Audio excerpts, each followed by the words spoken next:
الحمد لله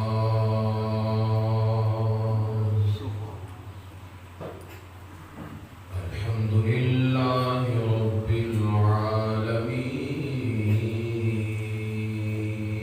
العالمين والعاقبة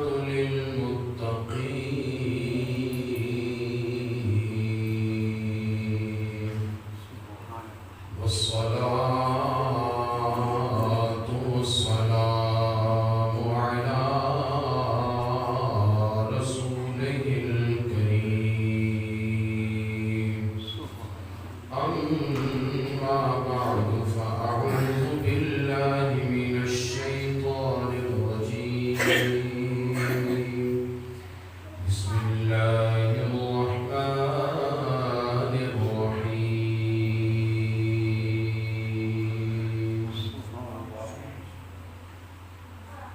شهر رمضان الذي أنزل فيه القرآن صدق الله مولانا العظيم وبلغنا رسوله النبي الكريم إن الله وملائكته يصلون على النبي يا أيها الذين آمنوا صلوا عليه وسلموا تسليما الصلاة والسلام عليك يا رسول الله وعلى آلك وأصحابك يا حبيب الله الصلاة والسلام عليك يا رسول الله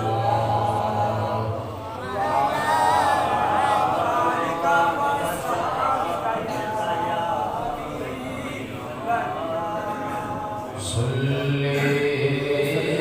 على نبينا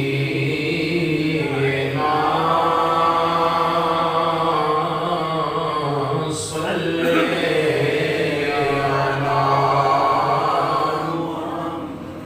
محمد صل على شفيعنا صل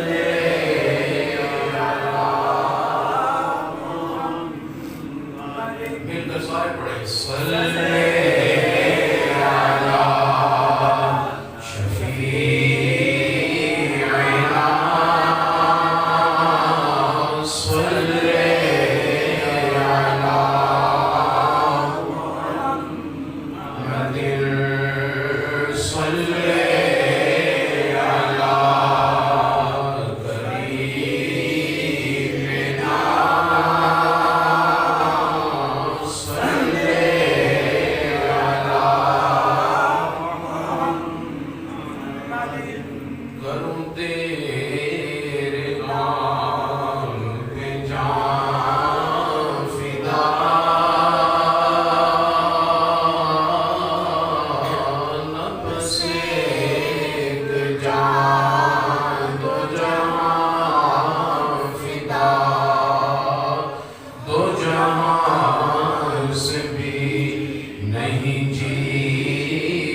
مانگتا ہوں اپنے کریم کا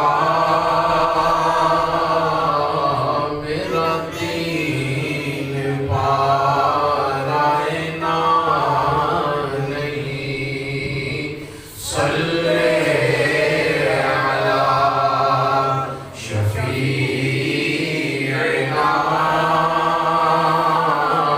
صلی علی محمد اللہ تبارک و تعالی جل جلالہ و عز جلالہ کی حمد و ثنا حضور نبی کریم رؤوف الرحیم تاجدار ابو آدم ہادی السبل واقف اسرار کل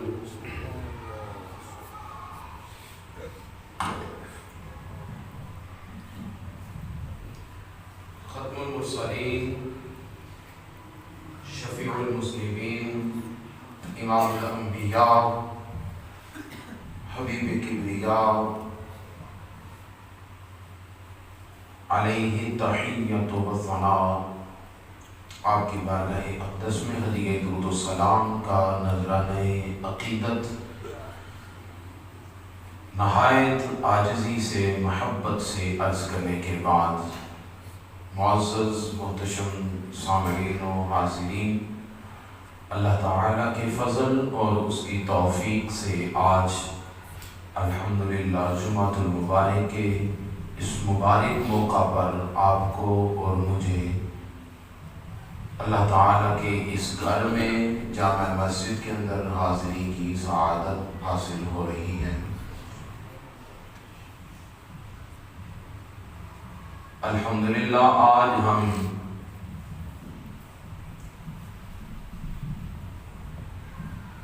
جمعۃ المبارک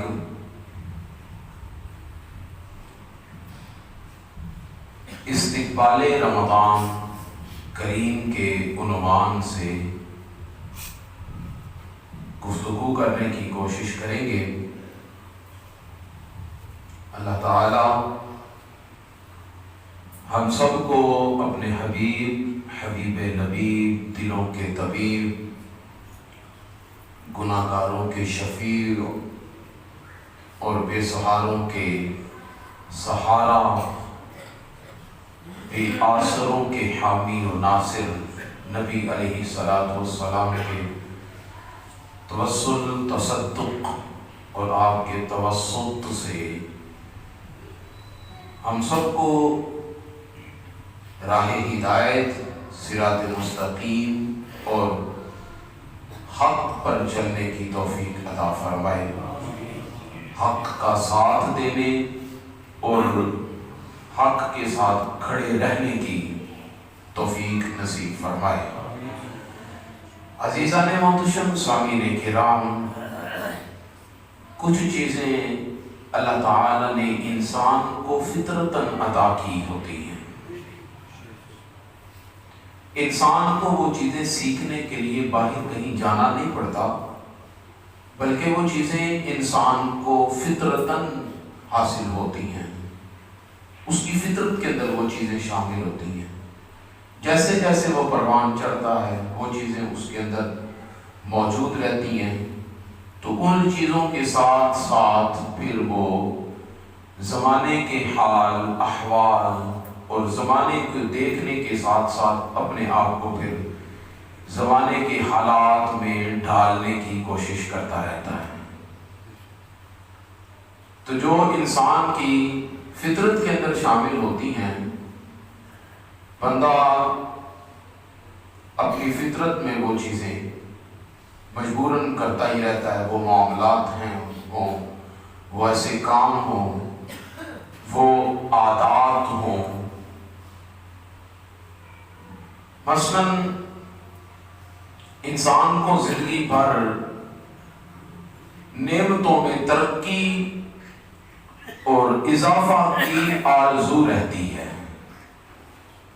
بندہ یہ کوشش کرتا ہے، یہ چاہتا ہے کہ نعمتوں کے اندر برکت رہے، اضافہ ہوتا رہے، دن بدن قدم بقدم اور لمحہ با لمحہ نعمتوں کے اندر اضافہ رہے، بندے کے اندر یہ چیز موجود رہتی ہے۔ جس نعمت کی قدر زیادہ ہو اس میں ترقی کی آرزو بھی پھر زیادہ ہوتی ہے، جس نعمت کی قدر زیادہ ہوگی پھر اس میں ترقی کی جستجو بھی زیادہ ہوگی، اسے حاصل کرنے کی کوشش بھی زیادہ ہوگی۔ اور اگر کسی کے اندر دین کا عنصر پایا جائے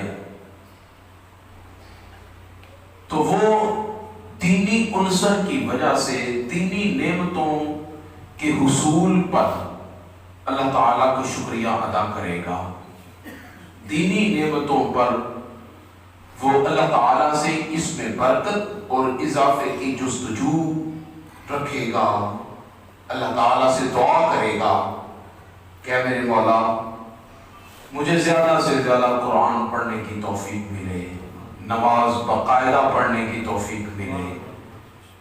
دینی عنصر اگر ہمارے اندر موجود ہوگا تو ایک نماز بھی رہ جائے تو ہمیں بے چینی، تکلیف اور اپنے آپ پر کوفت محسوس ہوتی رہے گی، کیونکہ اس وقت ہم دین کے ساتھ مخلص بھی ہوں گے اور دینی عنصر ہمارے اندر پایا جاتا رہے گا۔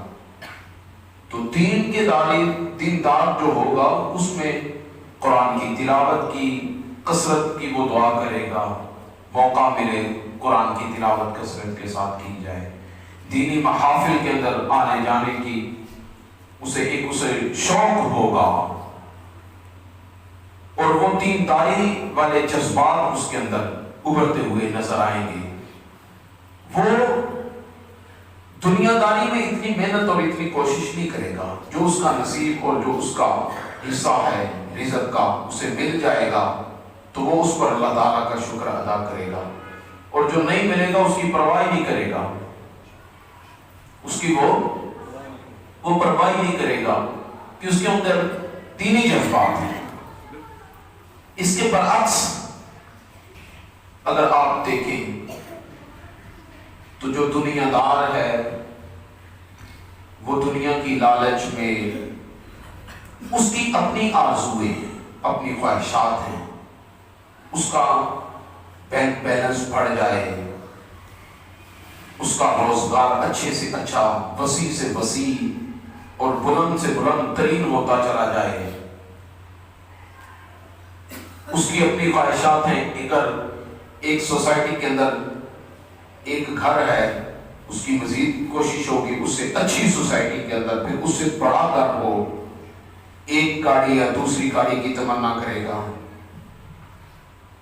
بینک بیلنس کو مزید وسیع کرنے کی کوشش کرے گا، خود کامیاب ہے اس دنیا داری کے اندر تو اپنے بچوں کو اس میں شامل کر کے انہیں بھی ساتھ ملا کر انہیں بھی اپنے برابر کرنے کی کوشش کرے گا، پڑھتا چلا جائے گا، پڑھتا چلا جائے گا۔ ایسا ہے کہ نہیں؟ ایسا ہی نا؟ ایسا بندہ اگر اس کی نماز رہ بھی جائے تو اسے کیا فرق پڑتا ہے؟ اسے پرواہ ہی نہیں ہوتی، اس کا دینداری کا کوئی جذبہ ہی نہیں ہے۔ وہ دنیا کے اندر اس قدر مست ہے کہ وہ دنیا داری کے اندر آگے چلتا چلتا چلتا چلتا بہت آگے نکل گیا ہوتا ہے، اور اس کی تمام تر محنتیں، کوششیں اور اس کے تمام تر عزائم جو ہوتے ہیں، ارادے جو ہوتے ہیں، وہ سارے کے سارے دنیا داری پر مبنی ہوتے ہیں۔ وہ دنیا کو کے اندر ہی مست رہتا ہے، وہ اس کے علاوہ کسی چیز کو پسند ہی نہیں کرتا، اس کا ذہن ہی اس طرف نہیں آتا۔ اسے اگر دینداری کی طرف لایا جائے اور دینداری کے جذبات اس کے سامنے رکھے جائیں تو وہ اس چیز کو بہت ہی ایک معیوب تصور کرتا ہے، وہ اپنے آپ کو برائٹ مائنڈ، کھلے ذہن والا اور اپنے آپ کو ایک بڑا کامیاب ترین شخص اور اپنے آپ کو پتہ نہیں کیا سے کیا سمجھتا رہتا ہے، اور اس کے سامنے کسی مولوی کا ذکر کیا جائے تو وہ کسی مولوی کو بالکل ٹیپیکل ایک تھنگ سمجھتے ہوئے، چھوٹی سی چیز سمجھتے ہوئے کہ نہیں یہ تو ایک محدود نظر والے محدود طبقہ، چھوٹا سا طبقہ ہے اور ہم لوگ ہیں جو کامیاب لوگ ہیں. یہ دونوں میں نے آپ کے سامنے صورتیں رکھی ہیں. یہ کسی ایک کی ذات پر ہم اٹیک نہیں کرنا چاہتے، ہم ایک مطلقاً طور پر اوپنلی ہم نے یہ بات کی ہے کہ دو ایک دنیا کے اندر یہ چیزیں پائی جاتی ہیں. دینداری جذبات والا جو ہے وہ اس کی محنت کوشش اور اس کے عزائم جو ہے وہ دینداری والے ہوتے ہیں، اور دنیا دار جو ہے اس کے عزائم اور اس کے جذبات اور اس کی محنت اور اس کی کوشش دنیا داری کی طرف ہوتی ہے. اب جو ہر انسان کی طبیعت کے اندر، فطرت کے اندر ایک چیز موجود ہے، وہ جس کا مرضی ہو، وہ دینداری کا ہو یا دنیا داری کا، اسے اگر موقع ملے کہ بھئی یہ موقع مل رہا ہے تمہیں آگے بڑھنے کا، چھلانگ لگانے کا، آپ کو موقع مل رہا ہے کہ آپ اس موقع سے فائدہ اٹھائیں، تو آپ کا منصب جو ہے وہ بڑھ سکتا ہے. آپ اگر حوالدار ہیں تو آپ جمپ کر کے کہاں پہ انسپیکٹر چلے جائیں گے. آپ جمپ کر کے اس سے اوپر جانا چاہیں تو آپ کے لیے ایک موقع ہے. کیا موقع ہے؟ آپ یہ کام کریں، اس کام کے اندر سے آپ کو جو ہے یہ فائدہ ہوگا اور آپ اپنے منصب سے جمپ کر کے آگے نکل جائیں گے.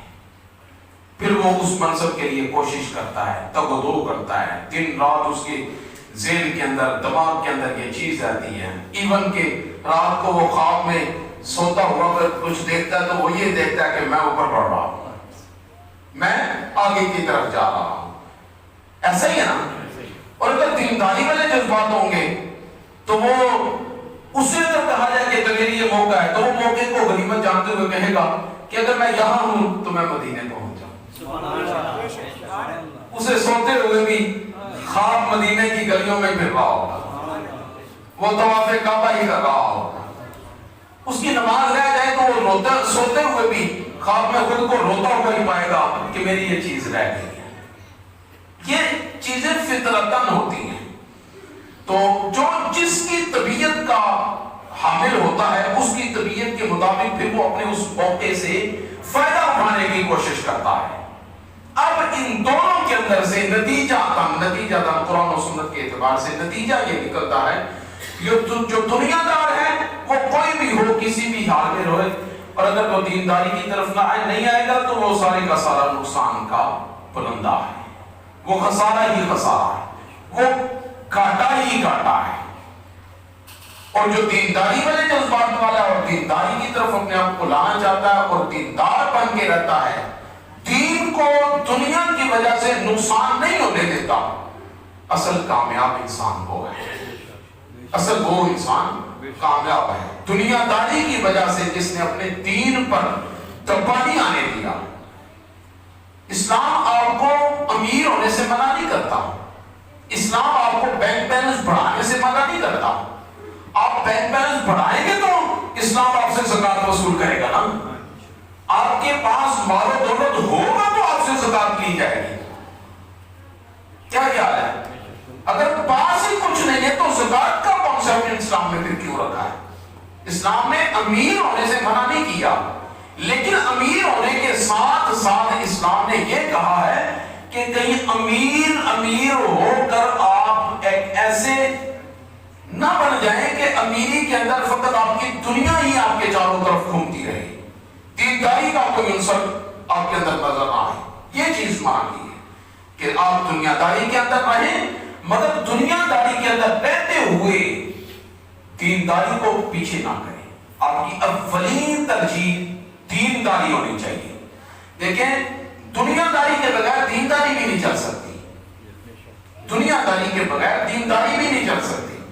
حضور نبی کریم علیہ السلام نے وہ جو پہلی امتوں کے وہ لوگ راہب جو تھے جو دنیا داری کو بالکل ترک کر کے ہر چیز سے قطع تعلق ہو کر جو وہ جنگلوں کے اندر، پہاڑوں کے اندر اور غاروں کے اندر جو رہنے والے تھے اور ہر چیز سے انہوں نے اپنے آپ کو جب وہ قطع تعلق کر لیا، ان چیزوں سے، رہبانیت سے حضور نبی کریم علیہ الصلوۃ والسلام نے منع فرمایا کہ نہیں، اجر ثواب اور مقام اس میں ہے کہ آپ دنیا داری کے اندر رہ کر حقوق العباد میں سے تمام کے حقوق بھی ادا کریں اور اللہ کا حق بھی ادا کریں، پھر اللہ تعالیٰ کا حق ادا کریں۔ وہ کیا مقام، وہ کیا بات ہوئی کہ آپ حقوق العباد سے ڈرتے ہوئے آپ سارے جب چھوڑ کر سب کے حقوق باہر نکل جائیں؟ نہیں، ایسا نہیں، ان کے بغیر گزارا نہیں ہے۔ دیکھیں پانی کے اندر کشتی چلتی ہے، پانی کے اندر کشتی چلتی، کشتی پانی کے بغیر نہیں چل سکتی۔ کبھی دیکھا کشتی اور پانی کے بغیر چلے؟ نہیں، پانی کے اوپر کشتی چلے گی، لیکن پانی اور کشتی کا بڑا گہرا آپس میں ربط ہے، تعلق ہے، لیکن کشتی پانی کے بغیر نہیں رہ سکتی، لیکن پانی کے بغیر نہ رہنے کے باوجود کشتی کبھی بھی کسی بھی صورت اس پانی کو اجازت نہیں دیتی کہ تو میرے اندر سوار ہو سکے۔ کشتی پانی کو اپنے اندر آنے نہیں دیتی، کیوں؟ اس لیے کہ کشتی کو پتا ہے کہ اگر یہ پانی میرے اندر آ گیا تو پھر مجھے نہیں رہنے دے گی، پھر کشتی ڈوب جائے گی۔ مولانا روم رحمۃ اللہ تعالی نے یہ مثال دی، آپ نے فرمایا دنیا داری کے اندر رہتے ہوئے پانی اور کشتی کی طرح رہنا، اور آپ دینداری کے اندر رہتے ہوئے اس طرح رہنا کہ دنیا داری کے ساتھ چلو مگر دنیا داری کو اپنے دل کے اندر سوار نہ ہونے دینا۔ اگر دنیا داری آپ کے دل کے اندر سوار ہو گئی تو وہی حال ہوگا جو کشتی کے اندر پانی سوار ہو جائے تو جو کشتی کا حال ہوتا ہے، وہی حال ہوگا۔ تو عزیزان گرامی قدر، دینداروں کے لیے ایک موقع آگے بڑھنے کا، جمپ لگانے کا، رمضان المبارک کا بہترین موقع اہل ایمان کے لیے یہ موسم بہار کی حیثیت رکھتا ہے، یہ موسم بہار کی حیثیت رکھتا ہے۔ دینداروں کے لیے یہ سمجھ لیں کہ ایک ایسا عظیم جمپ ہے کہ حضور نبی کریم علیہ الصلوۃ والسلام نے ارشاد فرمایا اس رمضان المبارک کے اندر ایک فرض، کتنے فرائض؟ ایک فرض عام دنوں میں ادا کیا جائے تو عام دنوں میں ایک فرض ہوتا ہے، اور رمضان کے اندر ایک فرض ادا کیا جائے تو اس کا ثواب 70 فرضوں کے برابر۔ مجھے بتائیں کہاں پہ یہ اتنا بڑا جام ہے، کہاں پہ یہ اتنا بڑا اجر ہے؟ ایک فرض 70 فرض کے برابر، اور ایک نفل فرض کے برابر، ایک فرض کے برابر، ایک نفل ایک فرض کے برابر، اور ایک فرض 70 فرضوں کے برابر۔ اہل ایمان کے لیے اس سے بڑی اور سعادت کیا ہو سکتی ہے؟ حضور نبی کریم علیہ الصلوۃ والسلام جب رجب شریف کا چاند دیکھتے، رجب شریف کا جب چاند دیکھتے تو آقا علیہ الصلوۃ والسلام ہاتھ اٹھاتے، اللہم بارک لنا فی رجب و شعبان وبلغنا رمضان۔ اے میرے مولا، یہ رجب کا چاند ہے، بڑا برکت والا چاند ہے، یہ بھی بڑا عظمت والا چاند ہے، شعبان المعظم بھی بڑا عظمت والا چاند ہے۔ مولا ان دونوں چاندوں کے بعد جو رمضان المبارک ہے ہمیں اس تک پہنچا دیں، ہمیں رمضان تک پہنچا دیں۔ حضور نبی کریم علیہ الصلوۃ والسلام رمضان المبارک کی اتنی خوب تیاری کرتے، آقا علیہ الصلوۃ والسلام اس طرح تیاری کرتے جس طرح کہ ایک مجاہد کو جنگ کے لیے تیار کیا جاتا ہے، اس طرح حضور علیہ الصلوۃ والسلام رمضان المبارک کے لیے تیاری کرتے ہیں۔ لہذا رمضان المبارک تشریف لانے والا ہے، آمد ہے، آج 24 ہے شوال المعظم کی، اور انشاءاللہ تعالی اگر زندگی رہی، اگر زندگی نے وفا کی تو اگلا جمعہ شریف انشاءاللہ تعالی ہم رمضان المبارک کے ایام میں پڑھیں گے اگر حضور علیہ الصلوۃ والسلام کا صدقہ زندگی نے وفا کی تو اگلا جمعہ شریف رمضان المبارک میں ادا کریں گے۔ تو یہ رمضان شریف آنے والا ہے، اس سے پہلے اپنے آپ کو رمضان شریف کے لیے تیار کریں، اپنے وقت کو جب وہ محدود دنیا داری کے لیے محدود کر کے اسے سائڈ پہ کر دیں اور اپنے آپ کو تیار کر لیں کہ میں نے رمضان مبارک کے شب و روز کو اس ایک سائیکل میں گزارنا ہے، اس ترتیب کے ساتھ رمضان مبارک کو گزارنا ہے۔ رمضان مبارک کی بے شمار برکات ہیں، مگر رمضان مبارک کی برکات کن کو حاصل ہوتی ہیں؟ ان کو حاصل ہوتی ہیں جو رمضان مبارک کی برکات حاصل کرنے کے درپے ہوتا ہے۔ وہ کیا ہوا کہ جس نے روزہ رکھا اور ناشتے کی جگہ پہ اس نے سحری کے ٹائم پہ کھانا کھا لیا، اور شام کو کھانا اس نے جو ہے افطاری کے ٹائم پہ کھایا، اور شب اس کے جس طرح پہلے تھے وہ پہلے کے ویسے رمضان کے اندر مبارک کے اندر بھی ویسے ہی رہے، رمضان کے روزوں کے اندر روزے اس نے رکھے، مگر اس نے اپنے آپ کو چینج ہی نہیں کیا، اس نے اپنی حالت ہی نہیں بدلی، خود کو خدا کے قریب کرنے کی کوشش ہی نہیں کی، اور رمضان مبارک کو حاصل کرنے کے لیے، اس کی برکتیں حاصل کرنے کے لیے کچھ کیا ہی نہیں ہے۔ تو مجھے بتایا اس نے رمضان سے حاصل کیا کیا؟ اس نے کیا حاصل کیا رمضان مبارک؟ اس نے کچھ بھی نہیں حاصل کیا۔ رمضان اس کی زندگی میں آیا، جیسے آیا تھا ویسے کا ویسے ہی واپس سے رخصت ہو جائے۔ جس طرح آج ہمیں ایک خوشی محسوس ہو رہی ہے کہ انشاءاللہ تعالیٰ اگلا جمعہ شریف رمضان میں پڑھیں گے، تو ایسے ہی رمضان جیسے آئے گا اپنا وقت گزارنے کے بعد ویسے رخصت بھی ہو جائے گا۔ ایسے ہم ایک مرتبہ یہ بھی کہیں گے کہ یہ آخری جمعہ ہے رمضان شریف کا، ایسے ہم ایسے بھی کہہ دیں گے، لیکن چیز یہ ہے کہ ہم نے رمضان مبارک سے حاصل کیا کیا۔ ہمارے بزرگ جو تھے وہ کیا کیا کرتے تھے؟ حضرت معلّہ بن فضل علیہ الرحمہ رضی اللہ تعالیٰ عنہ فرماتے ہیں کہ بزرگوں کا معمول رہا ہے کانوا یدعون ستۃ اشہر ان یبلغہم رمضان، بزرگان دین کا یہ معمول رہا ہے۔ لطائف المعارف لابن رجب حنبلی رضی اللہ تعالیٰ عنہ اس کتاب کے اندر امام معلّہ بن فضل علیہ الرحمہ فرماتے ہیں کانوا یدعون ستۃ اشہر ان یبلغہم رمضان، بزرگان دین کا معمول یہ تھا کہ وہ پہلے 6 مہینے جو تھے وہ رمضان مبارک کی دعا کرتے کرتے گزارتے تھے، مولا رمضان نصیب کرنا، الہی رمضان نصیب کرنا، یہاں پہ وہاں پہ وہ تو ہر ایک اپنا اپنا حسب منصب تلاش کرتا ہے، الہی ہمیں رمضان تک پہنچا دینا۔ اور فرماتے کہ جب رمضان مبارک مل جاتا پھر کیا کرتے؟ ثم یدعون ستۃ اشہر ان یتقبل منہم، پھر جو اگلے 6 مہینے تھے فرماتے ہیں کہ پھر اگلے 6 مہینے وہ اللہ تعالیٰ سے دعا کرتے رہتے ہیں اے میرے مولا جو رمضان کے اندر ہم کر گزرے ہیں اسے قبول فرمائے، جو کچھ ہم نے رمضان مبارک میں کیا ہے وہ قبول کر لے۔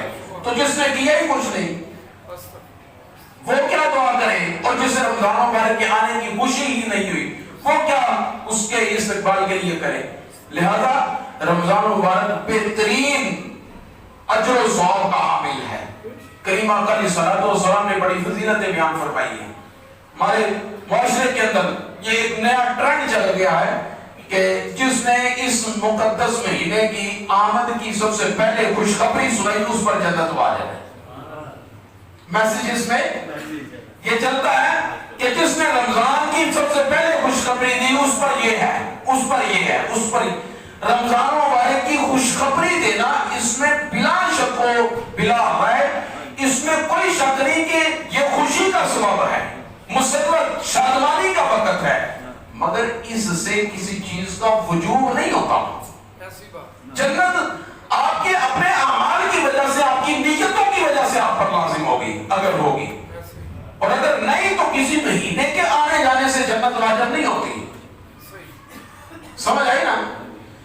حضور نبی کریم علیہ الصلوۃ والسلام حضرت سیدنا انس بن مالک رضی اللہ تعالیٰ عنہ آپ سے مروی ہے کہ حضور علیہ الصلوۃ والسلام نے رمضان مبارک کی آمد مبارک پر آقا علیہ الصلوۃ والسلام نے کہا سبحان اللہ، رمضان مبارک کی آمد پر امام بہقی نے اپنی کتاب شعب الایمان شریف کے اندر اس روایت کو نقل کیا ہے۔ اور کہتے ہیں سبحان اللہ ما تستقبلون وما ذا یستقبلکم، حضور نبی کریم علیہ الصلوۃ والسلام نے فرمایا جانتے ہو تم کس کا استقبال کر رہے ہو اور وہ کون ہے جو تمہارا استقبال کر رہا ہے۔ سیدنا فاروق اعظم رضی اللہ تعالی عنہ کھڑے ہوئے اور ہاتھوں کو جوڑ کر حضور علیہ الصلوۃ والسلام کی بارگاہ میں عرض کرنے لگے یا رسول اللہ صلی اللہ علیہ وسلم کوئی وحی آ رہی ہے؟ کہ جس کا ہم استقبال کر رہے ہیں اور وہ ہمارا استقبال کرے گی، یا ہمیں کسی جنگ کی خوشخبری سنائی جا رہی ہے کہ ہم فلاں غزوہ کے لیے نکل رہے ہیں، فلاں کفار کے مقابلے میں نکل رہے ہیں، کسی جنگ کی تیاری ہے، کوئی ایسا حکم آ رہا ہے. میرے آقا علیہ الصلوۃ والسلام نے ارشاد فرمایا لا ولکن شہر رمضان. حضور علیہ الصلوۃ والسلام نے فرمایا نہیں، کسی بڑی کی آنے کی خوشی نہیں ہے، رمضان مبارک کے آنے کی خوشی ہے، کسی غزوہ میں جانے کی خوشی نہیں ہے. یہ اللہ کا مہینہ رمضان مبارک تشریف لا رہا ہے، یہ اس کی خوشی ہے. یغفر اللہ فی اول لیلۃ لکل اہل ہذہ القبلہ. حضور علیہ الصلوۃ والسلام نے فرمایا جب یہ رمضان مبارک تشریف لاتا ہے تو اللہ تعالیٰ اس کی پہلی رات جو اس کا اہل ہوتا ہے، یعنی کہ رمضان مبارک کی آمد کی خوشی محسوس کرتا ہے، اللہ تعالیٰ ان رمضان کی اس پہلی رات کی ان سب کی بخشش فرما دیتا ہے. یہاں سے ایک چیز تو یہ پتہ چلی کہ صحابہ کرام حضور نبی کریم علیہ الصلوۃ والسلام کو ہر چیز پوچھا کرتے تھے، یا رسول اللہ اس چیز کا سبب کیا ہے، جس طرح حضور علیہ الصلوۃ والسلام سے پوچھا. پھر دوسری چیز کہ دیکھیں کہ وہ جہاد کے لیے اپنے آپ کو پیش کرتے ہوئے کتنی خوشی محسوس کرتے ہیں کہ یا رسول اللہ آپ اتنا خوش ہو رہے ہیں، کیا اس خوشی کا سبب یہ ہے کہ ہم غزوہ کے لیے نکل رہے ہیں، جہاد کے لیے نکل رہے ہیں؟ آقا علیہ الصلوۃ والسلام نے ارشاد فرمایا نہیں، اس سے بھی بڑھ کر خوشی یہ ہے کہ ہماری زندگی کے اندر رمضان مبارک تشریف لا رہا ہے. لہذا دوستو رمضان مبارک آنے والا ہے، اس میں اپنے آپ کو رمضان مبارک کے لیے ایک تو تیار کریں، دوسرا رمضان مبارک کے اندر اپنے آپ کو اس قدر مالی طور پر جب وہ ویسے تو حضور علیہ الصلوۃ والسلام کا ارشاد ہے نا فیہ یزاد رزق المؤمن، رمضان کا مہینہ وہ ہے کہ جس میں مومن کا رزق بڑھا دیا جاتا ہے، عام مومن کا رزق بھی بڑھ جاتا ہے. رمضان مبارک کے اندر جتنی برکتیں اور رمضان مبارک کی جتنی وسعتیں ہیں آپ دیکھتے ہیں، وہ سارا سال شاید وہ چیزیں نصیب نہیں ہوتی جو رمضان مبارک کی برکت کی وجہ سے ملتی ہیں. لہذا اس مقدس مہینے کے اندر فقط اپنے آپ تک محدود نہ اسے رکھیں، بلکہ اپنے ہمسایوں کو، غرباء کو، مساکین کو اس میں شامل کریں، نادار لوگوں کو شامل کریں. بڑے سفید پوش ایسے ہیں کہ جو تہی دامن ہیں، جن کے پاس کچھ بھی نہیں ہوتا، مگر اپنی سفید پوشی کی وجہ سے کسی کے سامنے وہ ہاتھ نہیں پھیلاتے، کسی کے سامنے وہ ہاتھ نہیں پھیلا سکتے. وہ صبح سحری بھی بھوکے کر لیں گے، افطاری کے ٹائم بھی پانی کے ساتھ کر لیں گے، مگر کسی کے سامنے ہاتھ نہیں پھیلاتے. اب ہمسایہ جو ہے وہ اس کا حق بنتا ہے کہ وہ اپنے ہمسایوں کا خیال رکھے، اپنے ہمسایوں کا خیال رکھے. میرے آقا کریم علیہ الصلوۃ والسلام نے صحابہ کرام کو رمضان مبارک کی آمد پر پورا ایک لمبا خطبہ ارشاد فرمایا، جن میں حضور علیہ الصلوۃ والسلام نے من فطر فیہ صائما کان لہ مغفرۃ لذنوبہ وعتق رقبتہ من النار. آقا علیہ الصلوۃ والسلام نے فرمایا جس نے رمضان کا ایک روزہ کسی کو افطار کروایا کان لہ مغفرۃ لذنوبہ، اس کے گناہوں کی اللہ تعالیٰ بخشش فرما دے گا اور اس کی گردن کو اللہ تعالیٰ جہنم سے آزاد فرما دے گا. وَكَانَ لَهُمْ مِثْلُ أَجْرِهِ مِنْ غَيْرِ أَنْ يُنْتَقَضَ مِنْ أَجْرِهِ شَيْءٌ، اور اسے اللہ تبارک و تعالیٰ اس کی مثل اجر عطا فرمائے گا. اس کی مثل جتنا روزے دار کو اجر ملے گا روزے کا، افطار کروانے والے کو اس کی مثل اللہ تبارک و تعالیٰ اجر عطا فرمائے گا. اور جب اس کی مثل اجر اسے عطا کرے گا تو جو روزے دار کا اجر ہے فرمایا اس میں سے کچھ کم نہیں ہوگا بلکہ اسے بھی اللہ تعالیٰ عطا فرمائے گا. صحابہ کرام نے عرض کی قلنا یا رسول اللہ لیس کلنا نجد ما نفطر به الصائم، یا رسول اللہ ہم میں ہر صحابی اتنی وسعت نہیں رکھتا، اتنی گنجائش نہیں ہوتی کہ وہ کسی کو جب وہ کھانا کھلائیں، کسی کو روزہ افطار کروائیں. دیکھیں نا سارے تو نہیں، حضرت عثمان غنی رضی اللہ تعالیٰ عنہ، حضرت سیدنا عبد الرحمن بن عوف رضی اللہ تعالیٰ عنہ، مالدار صحابی سارے تو نہیں ہیں، کچھ نادار بھی ہیں، غریب بھی ہیں، مفلس بھی ہیں. یا رسول اللہ صلی اللہ علیہ وسلم ان کے لیے پھر حضور نبی کریم علیہ الصلوۃ والسلام نے ارشاد فرمایا قال رسول اللہ صلی اللہ علیہ وسلم یؤتی اللہ ھذا الثواب من فطر صائما علی مسقط لبن، یہ ثواب اللہ تعالیٰ اسے بھی عطا فرمائے گا جو کسی کو دودھ کے ایک گھونٹ کے ساتھ افطاری کروا دے.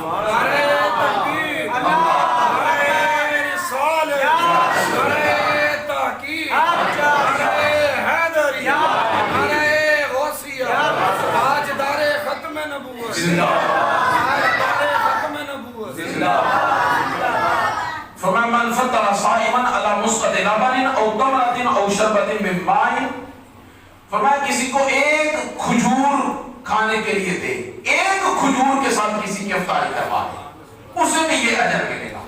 دودھ کے ایک گھونٹ کے ساتھ کسی کو افطار کروا دے، اسے بھی یہ اجر ملے گا. اور فرمایا کہ یا شربت کا ایک گھونٹ کسی کو دے دیا جائے، وہ اس سے افطاری کر لے، یہ ثواب اسے بھی ملے گا. ومن اشبع صائما سقاه الله من حوض شربة لا يظمأ حتى يدخل الجنة. اور جو مالدار ہیں ان کے لیے، ہمیں مالداروں کے لیے نہیں، مالدار پھر اپنا مال خرچ کریں رمضان میں، اپنا مال بھی وہ خرچ کریں. ان کے لیے کیا فرمایا؟ ومن اشبع صائما، جو روزے دار کو پیٹ بھر کے کھانا کھلائے گا. سبحان اللہ. جو روزے دار کو پیٹ بھر کے کھانا کھلائے گا. فرمایا سقاه الله حوضی یوم القیامت من حوضی، اللہ تعالیٰ اسے بلائے گا اور خدا پھر اسے میرے حوضے کوثر سے پلائے گا. میرے حوضے کوثر سے جب وہ پی لے گا، فرمایا کہ سارا میدان محشر تک وہ کبھی پیاسا نہیں ہوگا حتیٰ کہ جنت میں داخل ہو جائے گا. آج ہمارا ایک یہاں بھی ایک خرابی ہے. ہم کیا کرتے ہیں؟ ہم افطاری کرواتے ہیں، لیکن افطاری کرواتے وقت گیٹ پر بندے کو کھڑا کرتے ہیں، کسی غریب کو اندر نہیں آنے دینا. کس کی افطاری کروانی ہے؟ ہم نے افطاری کروائی ہے جی بڑے بڑے لوگوں کی، ایم پی ایس کی اور بڑے بڑے مالداروں کی. سوسائٹی کے اندر جو رہنے والے ہیں صرف وہ آئیں گے، کسی غریب کو نہیں اندر آنے دیں. ایسا ہی ہے نا. پھر کسی غریب کو بالفرض اگر ہم ایک تھوڑا آٹے کا یا کچھ دیں گے تو دیتے ہوئے سے کہیں گے ایک منٹ ذرا یہ سیلفی لے لیں.